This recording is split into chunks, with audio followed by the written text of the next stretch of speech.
और आपके दादाजी घास काटते होंगे कहीं पे बैठ के। कामयाबी जब सर चढ़कर नाचने लग जाती है तो यह अक्सर तुम्हारी असलियत और तुम्हारे औकात को बयां करने लग जाती है। ये साले हरामी वही गलत कहते हैं जो नाथूराम गोडसे को सही कहते हैं।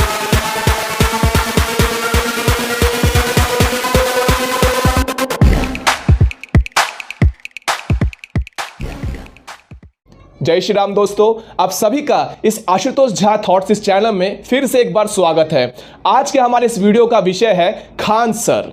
खान सर को आज कौन नहीं जानता, अपने स्टडी टिप्स के वीडियोस के लिए काफी ज्यादा फेमस है। लेकिन स्टडी टिप्स देते देते मुझे लगता है खान सर कहीं ना कहीं राजनीति में घुसना चाहते हैं और इसीलिए मनगढ़ंत बातें और मनगढ़ंत जो उनके थॉट्स है वो आगे आने लगे हैं। इतिहास के विषयों पर टिप्पणी करने से पहले इतिहास को अच्छी तरह से जब तक समझ ना लो तब तक उसके बारे में बोलना नहीं चाहिए, और खान सर ने यही गलती कर दी। नाथूराम गोडसे के प्रति उनकी घृणा उनके वीडियो के अंदर से उबल उबल कर आ रही थी। उनका गुस्सा साफ तरीके से दिख रहा था कि किस तरह से वे नाथूराम गोडसे के खिलाफ है और नाथूराम गोडसे के प्रति जिनके प्रति वफा है, जिनके उनके प्रति प्रेम है, उनके लिए उन्हें गरियाना तो छोड़ दिया, उनकी औकात को भी नाप डाला। तो चलिए आज हम खान सर के इन सभी बातों को और नाथूराम गोडसे के प्रति उनकी घृणा को समझने की कोशिश करते हैं। और यह सवाल आपसे मैं करता हूं कि कमेंट बॉक्स में लिख के जरूर बताना, क्या नाथूराम गोडसे सच में एक आतंकवादी थे या देशभक्त? आपको कहते हैं आप में किसी की औकात नहीं है आज 2020 में कि आप लंदन घूमने जा सकते। जिस घमंड की और जिस घृणा की बात मैं कर रहा था, ये वही घमंड और ये वही घृणा है। इतिहास की बात करने से पहले थोड़ी फार बातें हम खान सर के इस बकैती भरे बातों को जवाब देने में लगाते हैं। खान सर ने हमसे हमारी औकात पूछी है, यानी कि जो पंडित हुतात्मा नाथूराम गोडसे जी को मानते हैं उनसे उनकी औकात पूछी है कि लंदन घूम नहीं सकते।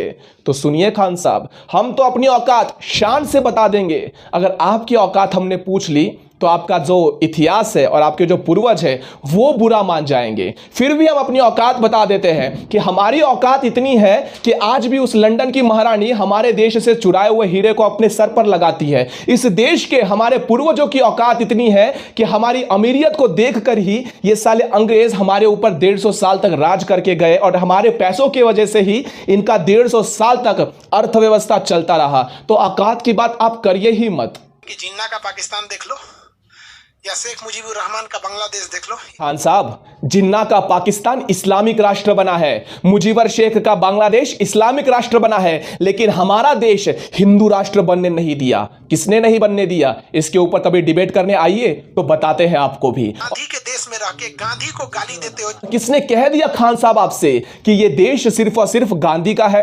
क्या यह देश स्वतंत्र वीर सावरकर का नहीं? क्या यह देश नेताजी सुभाष चंद्र बोस का नहीं? क्या यह देश लाला लाजपत राय, लोकमान्य तिलक, खुदीराम बोस, बटुक दत्त, चंद्रशेखर आजाद, पृथ्वीराज चौहान, छत्रपति श्री शिवाजी महाराज, शंभू राजे, गुरु गोविंद सिंह साहब का नहीं? तो ये खान साहब, एक बात आपसे पूछना चाहता हूं, क्या यह देश सिर्फ एक ही व्यक्ति का है और यह देश सिर्फ एक ही विचारधारा का है? मैं आपसे बस इतना ही कहना चाहता हूं मेरे दोस्तों कि कोई भी देश में किसी भी स्वतंत्रता संग्राम में किसी ने एक दिया भी जलाया हो ना तो उसका महत्व है, उसका गुणगान होना चाहिए। जिस तरह से मोहनदास करमचंद गांधी की हत्या के बाद आप लोगों को दुख होता है, उनके प्रति बोलने की हमारी औकात नहीं, यह बात जिस गर्व से आप लोग कहते हैं, क्या कभी आप लोगों में से किसी ने भी स्वयं खुद खान साहब के भक्तों आप लोगों से पूछना चाहता हूं, क्या खान साहब ने या आप लोगों ने कभी भी स्वतंत्र वीर सावरकर जी के बारे में बोला है? अरे जिस व्यक्ति के एक ही जीवन में दो दो बार आजीवन कारावास की शिक्षा मिली हो, जिनके कलम म्यान में रखी तलवार की तरह चलती हो और जिससे प्रेरणा लेकर भगत सिंह तक बनता हो, उस व्यक्ति का अपमान कांग्रेस पिछले 76 सालों से कर रही है। आपने कभी इस बारे में बोलने की चाह रखी? जी नहीं। क्यों नहीं रखी? क्योंकि खान साहब, अंदर की बात बता दूं, फंडिंग जो नहीं मिलती। जब से मैंने होश संभाला तब से मैं एक बात को समझता आ रहा हूं। हर कोई कहता है कि नाथूराम गोडसे ने महात्मा गांधी को मार डाला, खास करके कांग्रेस कहती है कि नाथूराम गोडसे ने महात्मा जी को मार डाला, लेकिन कोई भी यह नहीं बताता कि आखिरकार नाथूराम गोडसे ने मोहनदास करमचंद गांधी जी को ही क्यों मार डाला। इस सवाल का कोई तो जवाब होगा। इसके पीछे का हेतु क्या था? यहां पर एक चीज समझना बहुत ज्यादा जरूरी है। उन चीजों को मैं यहां पे थोड़ा सा एक्सप्लेन करना चाहता हूं। एक बात को यहां पे समझो कि हम जब भी कोई चीज करते हैं तो हम क्या करते हैं यह अनिवार्य नहीं होता, हम क्यों करते हैं, उसके पीछे का हेतु क्या होता है। कोई भी कर्म करने से पहले उसके पीछे का हेतु निश्चित करता है कि वो कर्म सही है अथवा अयोग्य है। यानी कि छोटा सा एग्जांपल अगर मैं आपको देना चाहता हूं, खान सर के भक्तों आप भी जरा ठीक से सुन लेना कि अगर मैं आपको एक बात बताऊं कि इंडियन आर्मी और आतंकवादी ये दोनों भी एक साथ गोलियां चलाती है, तो क्या दोनों को एक ही श्रेणी में और एक ही मापदंड में रखा जाएगा? क्योंकि इंडियन आर्मी भी गोली चलाती है और यहां पर आतंकवादी भी गोलियां चलाती है, लेकिन इन दोनों का हेतु बहुत ही अलग है। इंडियन आर्मी गोलियां चलाती है ताकि अपने देश की, अपने वतन की हिफाजत कर सके, और आतंकवादी गोलियां चलाते हैं क्योंकि अपने मकसद को पूरा कर सके। इनका हेतु भिन्न भिन्न है लेकिन कर्म एक ही है। तो यहां पर आपका कर्म यह बताता है कि आपने जो भी किया वो सही था या फिर गलत। ठीक उसी तरह नाथूराम गोडसे का हेतु बताता है कि महात्मा गांधी को जो मारा वो सही था या गलत था। एक बात हमेशा से कही गई है कि हिंदुस्तान का पहला आतंकवादी अगर कोई है तो पंडित हुतात्मा नाथूराम गोडसे, और जिसे कांग्रेस हमेशा से बड़ा चढ़ाकर बतलाती है। खान सर द्वारा भी यही चीजों को आइडियलाइज किया जा रहा है, यही चीज बताई जा रही है। लेकिन आप लोगों के मन में क्या यह सवाल आया, क्या आप लोगों ने यह बताना जरूरी समझा कि खान साहब अब्दुल रशीद कौन था, जिसने महात्मा स्वामी श्रद्धानंद की हत्या 25 दिसंबर 1926 के दिन दिल्ली में कर डाली? क्या आपके अंदर यह हिम्मत है कि अब्दुल रशीद को आतंकवादी कह डालो? क्या आपके अंदर यह हिम्मत है, जितना दुख और जितना आपका खून खौला मोहनदास करमचंद गांधी के वध पे, क्या उतना ही दुख, उतना ही खून आपका महात्मा श्रद्धानंद जी के खून के बाद खौला था? शायद नहीं, क्योंकि वे आपके ही पसंदीदा समूहों से थे।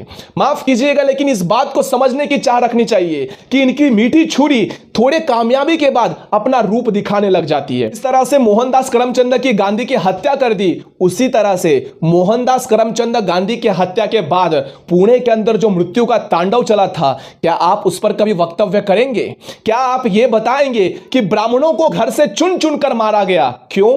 क्योंकि नाथूराम गोडसे भी एक ब्राह्मण थे। पुणे के अंदर 8000 से ज्यादा ब्राह्मणों को जलाकर राख कर दिया गया, और ये करने वाले कोई और नहीं, आपके ही अहिंसा परमो धर्म, ये बात का सीख देने वाले मोहनदास करमचंद गांधी के अनुयायी ही थे। तो इस बात को समझना बहुत ही ज्यादा अनिवार्य है। इस वीडियो के माध्यम से मैं बस इतना ही बतला चाहूंगा कि इतिहास हमेशा से छुपाया जाता है, और इतिहास को समझने के लिए पहले इतिहास को समझना और उसे सीखना बहुत ही ज्यादा अनिवार्य हो जाता है।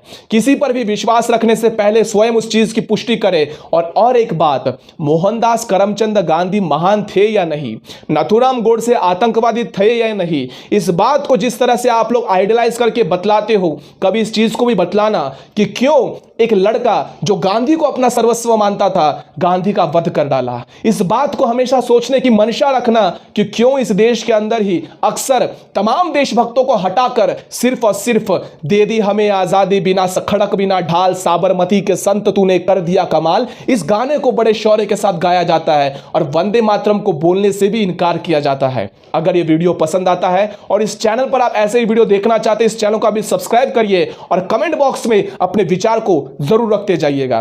तब तक के लिए जय श्री राम।